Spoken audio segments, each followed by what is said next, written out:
کا تعلق اور اپنی گلمسز آف ورلڈ ہسٹری 1933 آٹوبایوگرافی 1935 میں انہوں نے قومی تحریک کا جو نظریہ پیش کیا وہ گاندھی جی کے نظریے سے الگ تھا. وہ اس کو تو مانتے ہیں کہ قومی تحریک سب طبقوں کی تحریک ہے، اس میں پونجی پتی بھی ہیں، سرمایہ دار بھی ہیں، اس میں مزدور بھی ہیں، کسان بھی ہیں،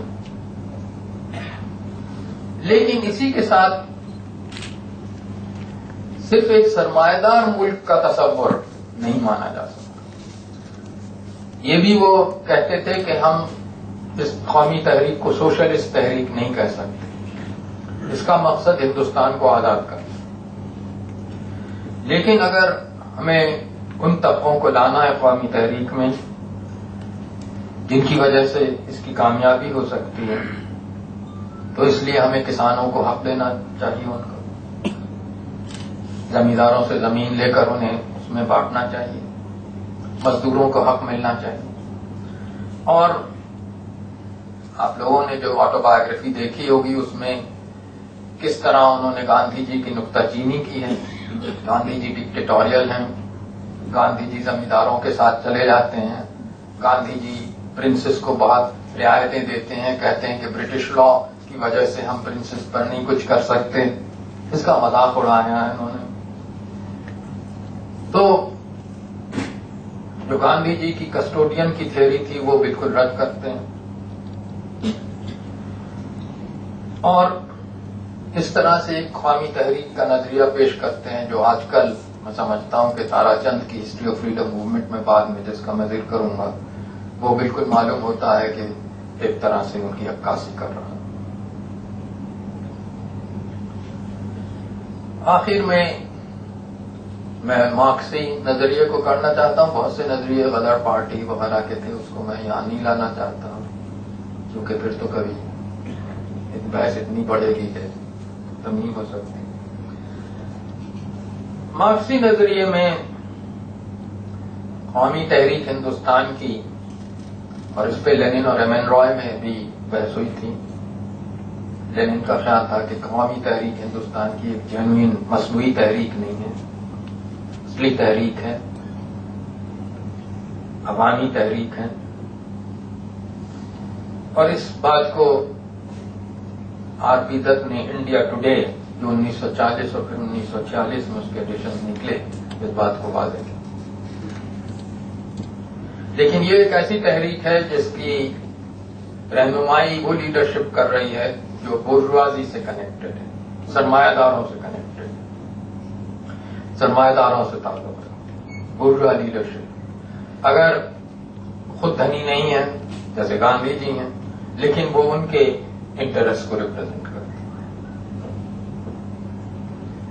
اور یہ بات دت نے انڈیا ٹوڈے میں کہی. آپ کو معلوم ہو، آپ نے پڑھا ہوگا گاندھی جی کے بارے میں کتنے سخت الفاظ استعمال کیے گئے ہیں، journal of an broken disaster, journal of revolution وغیرہ. اور اس لیے ان میں یہ کمزوری ہے کہ بار بار معاہدے کرتے ہیں حکمرانوں سے، کیونکہ جہاں تحریک بڑھتی ہے تو انہیں ڈر ہوتا ہے کہ کسان اور مزدور اپنے حقوق مانگیں گے، اور اسی لیے اہمسا کی وجہ کو یہ استعمال کرتے ہیں ان کو روکنے میں لیے، موبلائزیشن کو روکنے کے لیے. ہاں، جہاں تک کمیونل پرابلم ہے، دت کی position communist party of India کی پوزیشن سے الگ تھی. دت مسلم لیگ کے کریٹیکل تھے اور پارٹیشن کے، اور مسلم لیگ کے پاکستان سلوگن پر انہوں نے نکتہ چینی کی جو بعد میں کمیونسٹ پارٹی. بہرحال یہ بڑے ویوز تھے جو جب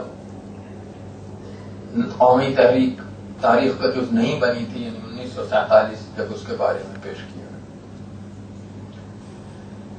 مخالفین کے کیا نظریے تھے؟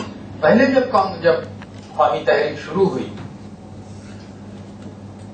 تو خاص طور سے کانگریس کو ہم یہ سمجھتے ہیں کہ یہ تو کانگریس نے جو ریزولوشن پاس کیے وکٹوریہ کی تاریخ میں پاس کیے ان کا شکریہ ادا کیا گیا، 3 times 3